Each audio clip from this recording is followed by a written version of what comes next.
Hello everyone, কেমন আছো সবাই? আশা করছি সবাই ভালো আছো। আমিও খুব ভালো আছি, আমরা খুব ভালো আছি। আজকে আমাদের জুনিয়রের নখ কেটে দেবো ভেবেছি। বেবি নেল কাটার নিয়েছি। ওর 12 দিন বয়স হয়ে গেছে অলরেডি, আর 12 দিনের মধ্যে আজকে নিয়ে আমি দুবার ওর নখ কেটে দিচ্ছি। এত তাড়াতাড়ি নখ ওর বেড়ে যাচ্ছে আর নখের মধ্যে নোংরাও ঢুকছে, তো ভাবলাম যে আজকে আবার একটু কেটে দিই। জুনিয়রের এখন ডেলি রুটিন হচ্ছে রাত্রেবেলায় জেগে থাকে আর সারা দিন ধরে শুধু ঘুমায়।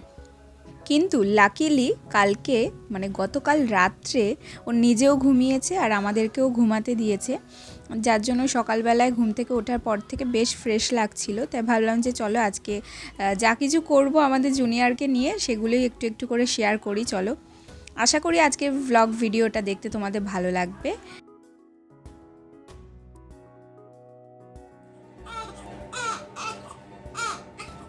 না কি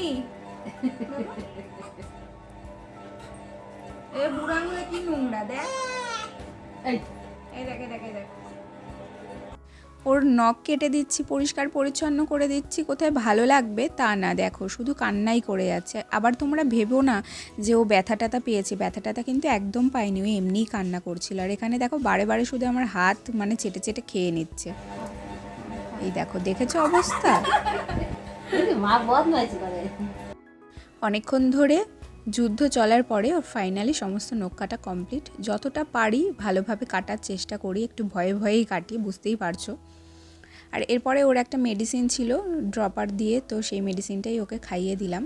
তো এই মেডিসিনটা নেওয়ার 15 মিনিট পরে ওকে ব্রেস্ট ফিড করাতে হয়। তো ততক্ষণের মধ্যে মাকে বললাম যে ওকে একটু তেল মালিশ দিয়ে মানে বাথ স্পঞ্জ নিতে। এখনও তো ওর স্নান শুরু হয়নি, তো স্নানটাও করতে পারবে 21 দিনের পর থেকে, মানে 3 সপ্তাহ পর থেকে ও স্নান করতে পারবে।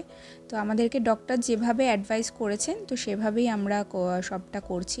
এখন তো এই কোকোনাট অয়েল দিয়ে ওর মাসাজ দেওয়া হয়, মাসাজ দিয়ে ওকে একটু রোদ খাওয়াতে বলেছে, কিন্তু রোদ তো কদিন ধরে উঠছেই না, ওয়েদার এত বাজে। তাই তেল মালিশ দিয়ে মাসাজ দিয়ে ওকে এখানে বাথ স্পঞ্জ দেওয়া হচ্ছে। আর বাথ স্পঞ্জ নেওয়ার সময় একটু কান্নাকাটি করে অনেকক্ষণ ধরেই, সেই সময়টাও যুদ্ধ চলে। বাট এই বাথ স্পঞ্জ নেওয়ার পরে যখনই ফ্রেশ হয়ে যায় তারপরে কিন্তু একদম রিল্যাক্স করে, একদম চুপচাপ হয়ে যায়। তো অনেকক্ষণ ধরে যেহেতু একটু কান্নাকাটি করে, তো তাই আমি এখানে একটু আদর করে নিচ্ছিলাম। আর এরপরে ওকে ব্রেস্ট ফিডও করাতে হবে। আর হ্যাঁ, প্রপার ভ্লগ ভিডিও আমি কিন্তু এখন দিতে পারছি না, বুঝতেই পারছো, সবে সবেই এসছি।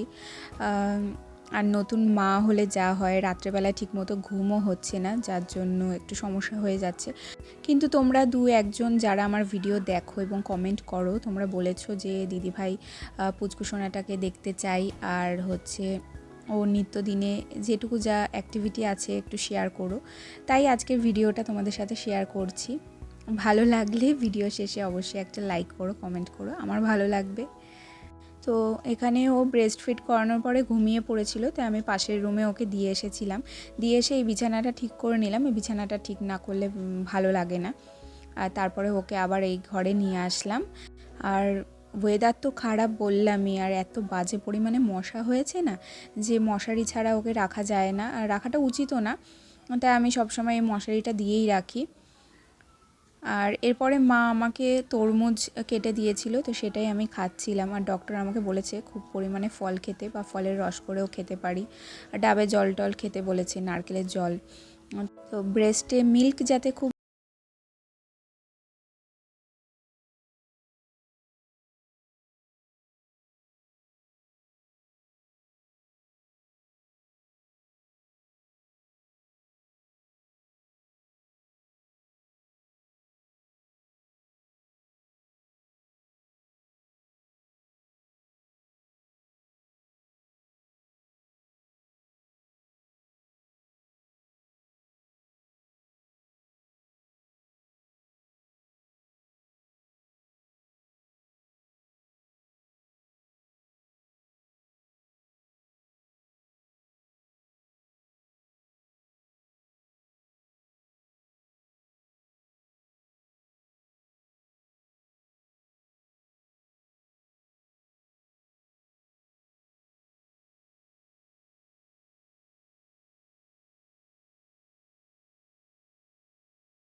আর নয়।